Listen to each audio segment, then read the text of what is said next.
let's get this over with. I'm going to go and say this before I start the video. You should probably not buy this iPad unless if you already have one laying around, or you can find one for actually, like, dirt cheap. I'm talking like $2, $3. It's not because it's a horrible iPad. It's okay. It's good on iOS 6, bad on iOS 9, so, and even worse when you fill up the storage, because this thing does not have a lot of it. Now let's look at the good and the bad.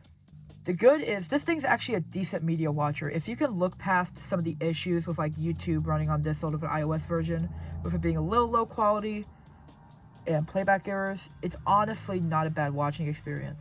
Wow, this is what the trending tab looks like? Really? Infinite cache prank to troll my crazy fangirls and steal a brain rot. I'm pressing on this video just to show you this thing works.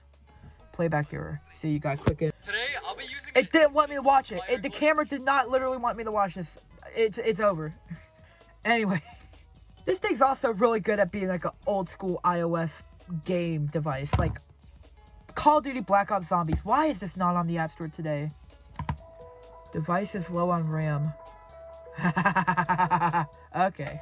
Alright, I have the light off so y'all can see this better. It doesn't actually run the games bad. Ignore that I'm really bad at this game, but the game's not running horrible. It looks kind of bad, but this is an iPad from 2011 and it looks like PS2 graphics. Considering that this is only 10 years after the PS2 and like this was a crazy device for a time, honestly, it looks pretty good. I don't have a lot of games installed on here, but with Vetris, a Cydia app store, yes, before we say this, you're going to need to jailbreak this thing to literally do anything with it. It's very easy though. It's not too hard to downgrade either. I don't have this actually downgraded. I have this using CoolBooter. I have my reasons. And honestly works fine. Now, Vetris has a ton of games. You can play this thing a lot. There is tons and tons of games to play. I will never get through all these games, but it has a lot. And the other good thing is the battery life. I've been using this for a little bit and it has 92% on it. I call that pretty damn good for a 15-year-old device, considering my iPhone 8 Plus, 6 years old, or, oh my god, it's 8. It's 8 years old. Wait, no, it's 9 years old. Oh my god, this thing's old. 72% battery health and runs like shit when it comes to battery life. But everything else on it's fine. So, let's get to the bad. First, no social media works. I mean, even the apps that work on normal iOS 6 do not seem to work on here. As of a couple weeks ago, I used Facebook on an iPhone 5, and it worked perfectly fine on iOS 6. Tumblr. I don't know why the fuck you would use Tumblr anyway, but if you are, it runs perfectly fine on the iPhone 5. Other than you can't sign in. But this will let you look at it for a second and then kick you out. So, I don't know what's up. I haven't tried Pinterest, because I couldn't get it to work on my iPhone 5, but it works on my 4S, so that might just be a me issue. Reddit clients, at least Alien Blue doesn't work. I don't know if the other ones do. I'm not a Redditor. I'm not going to download them. You know what? I gotta try on the video a little bit. This one seems to work pretty decently. Okay, so yeah, I tried it. It still doesn't work. So you get no social media. You can fix the mail app, I'm pretty sure, by using an app password. You can listen to music on this thing, which is a decent experience. Other than those speakers. Those speakers are bad. This thing's not good at camera. I'm gonna camera test you real quick. Look at this front camera. I don't know how to pull this picture off the iPad, so I'm just going to show you. You can see, like, the grain, obviously. It has a 0.7 megapixel camera, so I wouldn't be, like, anything impressed with this thing. And the worst thing about this, in my opinion, other than iOS 9, is the price. I said $20. That sounds like a good price. But when you look at other iPads, it starts to not look like such a good deal. Let's see.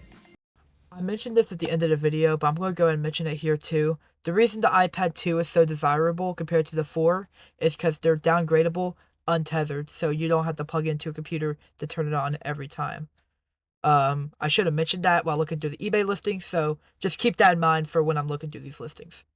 First, if you want that retro iPad experience, you can get an iPad 4th gen that has Lightning, a Retina display, and all that stuff. It can run iOS 10 pretty good, a lot more powerful. The iPad 4 is probably the best iOS 6 device for a little bit more.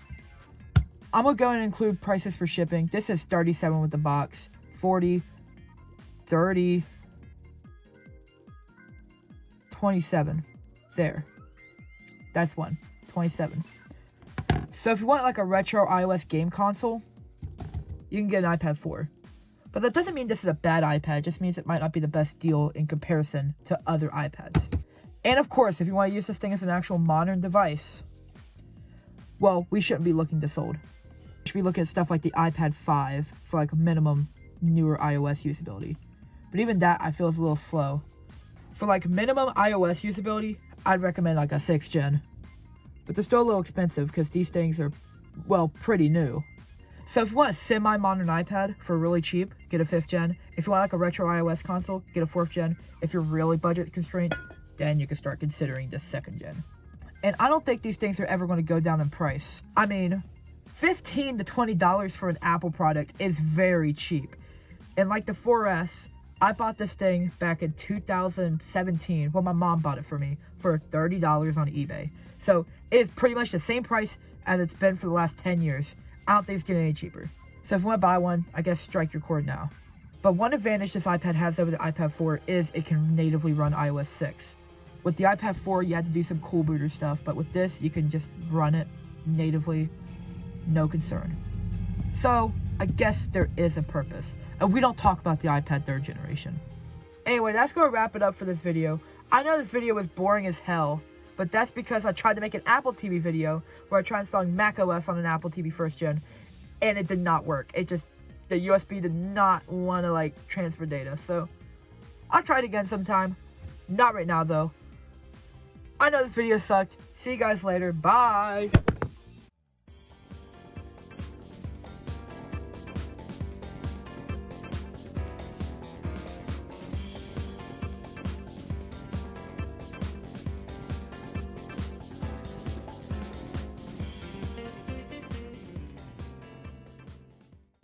I love how I put a bunch of bullet points here and I never even used them.